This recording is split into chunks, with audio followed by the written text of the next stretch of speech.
Salam alaikum, j'espère que vous allez bien. Donc, on va essayer de corriger l'examen blanc numéro 7. Donc, passons directement à l'exercice 1 concernant l'étude d'une suite numérique de type UN plus 1 égale AUN plus B. Donc, la première question, c'est montré par récurrence que pour tout n appartient à n, UN supérieur ou égal à 4. Donc, c'est très simple. Donc, passons les réponses. Donc, pour n égale 0, donc la propriété est juste. Supposons que UN est supérieur ou égal à 4 et montrons que UN plus 1 supérieur ou égal à 4. Donc pour cela, il suffit de soit étudier le signe de la différence, donc UN plus 1 moins 4 doit être supérieur ou égal à 0, ou bien procéder par encadrement. Donc, comme l'hypothèse de récurrence, on encadrer de la formule de UN plus 1 qui est 1 sur 4 UN plus 3, ce qu'il faut démontrer. Bien, donc la deuxième question, c'est très simple. Donc, montrer que UN plus 1 moins UN, c'est moins 3 sur 4, UN moins 4, c'est simple. Petit b, montrer que la suite UN est décroissante. Donc, UN plus 1 moins UN, il est clair qu'elle est négative, donc c'est très simple. Petit c, déduire que la suite UN est convergente. Donc, la suite, elle est décroissante, minorée par 4, donc elle est convergente. Donc, il n'y a pas de problème. Pour la question 3, il faut répondre par vrai ou faux, sans justification bien sûr. Vn est une suite arithmétique de raison 1 sur 4, donc c'est faux. Si on calcule Vn plus 1, on trouve 1 sur 4 fois Vn, c'est-à-dire Vn est une suite géométrique de raison 1 sur 4. Donc pour P2, la propriété elle est juste, donc c'est vrai. Et pour P3, la propriété elle est faux. Donc la limite de Un c'est 4. La limite de 1 sur 4 à la puissance n, c'est 0. Donc la limite de Un c'est 4. Bien. La troisième ou la quatrième question, c'est très important, fais attention là. On pose Wn égale Ln de Un, donc c'est une suite de type Wn égale F de Un. Donc là, il faut déterminer la limite de la suite Wn. Donc je vous la réponse, ça c'est très très important. Bien d'abord, il y a un petit rappel, il y a la propriété de cours qui est très important. Il indique une suite Wn qui s'écrit sous la forme de F de Un. Si la limite de UN égale L et F est continue en L, alors la limite de Wn égale F de L. Voilà. Je vous d'abord le cas d'Ienna. Wn, c'est Ln de Un. Donc, le rôle de F est Ln. Donc, la réponse sera comme ça. On a la limite de Un quand n tend vers plus l'infini, c'est 4. Et la fonction Ln est continue en 4. Donc, la limite de Wn, c'est Ln de 4. Donc, la condition de la continuité, elle est indispensable. C'est bon. Et voilà la propriété. Bien. Donc, passons l'exercice 2 concernant la résolution d'une équation logarithme. Donc, ce qu'il faut faire attention, c'est il faut d'abord déterminer le domaine de définition. C'est très important. Donc, la quantité Ln doit être strictement positive. Donc, voilà le domaine de définition. 5 plus l'infini. Donc, les propriétés algébriques, on obtient une équation de deuxième degré. Et bien sûr, les solutions, je fais la solution qui appartient au domaine de définition. Et la solution qui n'appartient pas au domaine de définition, elle est inacceptable. Donc, voilà une seule solution qui est 7. Donc, l'exercice ou bien la question 2, c'est très simple. Donc la première question, il faut décomposer x carré sur x plus 1. Donc c'est très simple. Donc il suffit de le Donc le calcul d'intégrale, on va remplacer x carré sur x plus 1 la valeur d'IA trouver la question petit a. Et les primitives sont évidentes. Donc primitif de x, c'est x carré sur 2. Primitif de 1, c'est x. Et 1 sur x plus 1. Et de la forme u', elle a u. Donc sa primitive, c'est ln de la valeur absolue de x plus 1. Donc, simple calcul, c'est moins 1 demi plus ln de 2. Intégration par partie, donc x ln de x plus 1.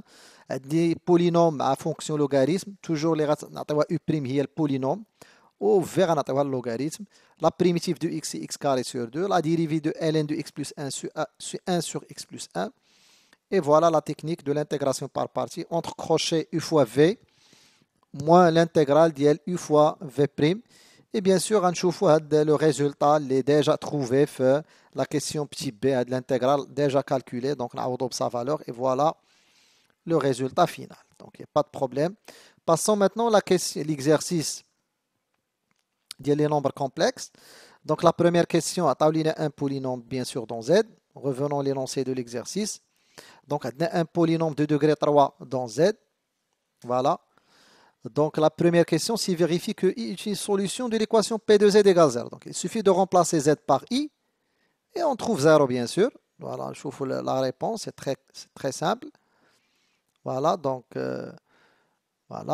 P de I, donc on remplace Z par I, donc on obtient 0. Donc I est une solution de l'équation P de Z égale 0.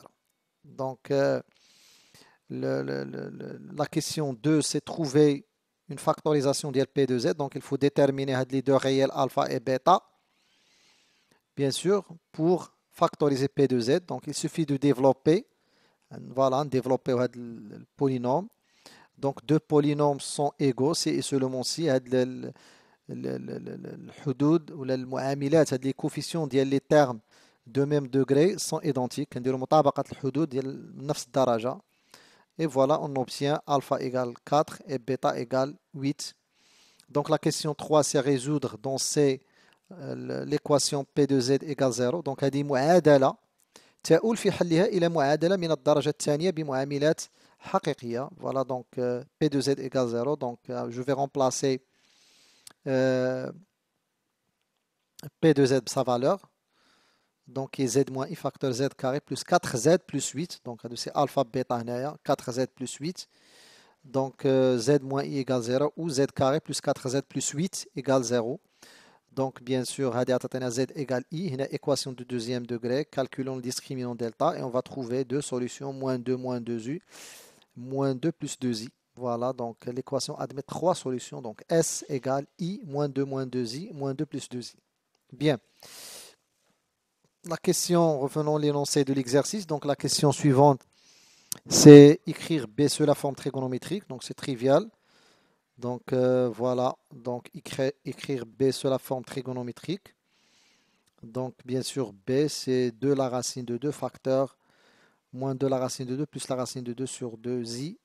Donc c'est le module c'est 2 la racine de 2 et l'argument c'est 3pi sur 4. Donc il n'y a pas de problème. Et montrons que B à la puissance 4 plus C à la puissance 4 c'est moins 128. Donc il n'y a pas de problème. Donc les opérations elles ont la forme trigonométrique. Donc c'est clair. La question suivante, c'est montrer que C moins A sur B moins A égale la racine de 3 exponentielle pi sur 2. Donc on a la forme exponentielle.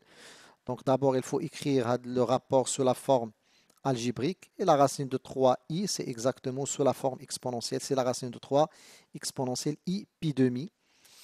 Bien, donc il faut montrer la question petit b que AB est perpendiculaire à AC. Donc là, il suffit de voir que l'argument le nombre complexe C moins A, la B moins A, c'est P demi. Donc l'interprétation géométrique de l'argument, c'est que l'angle AB, AC, P demi. Donc ça veut dire que les deux droites AB et AC sont perpendiculaires.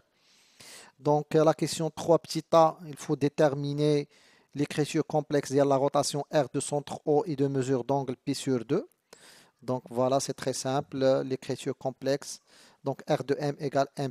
La définition géométrique de la rotation, c'est que la distance OM égale la distance OM'. Et l'angle OM de mesure pi sur 2 modulo de pi. Donc voilà l'écriture complexe de la rotation. Bien. Donc la question B, il faut montrer que C est l'image de B par R. Donc on a déjà l'écriture complexe. Z', c'est l'image, l'affixe de l'image. Z, c'est l'affixe de le point. Donc pour montrer que R de B égale C, il suffit de montrer que C égale IB. Donc on calcule IB. Voilà exactement C. Donc R de B égale C. La question petit c, c'est déterminer la nature de le triangle OBC. Déjà, R de B égale C d'après la question précédente.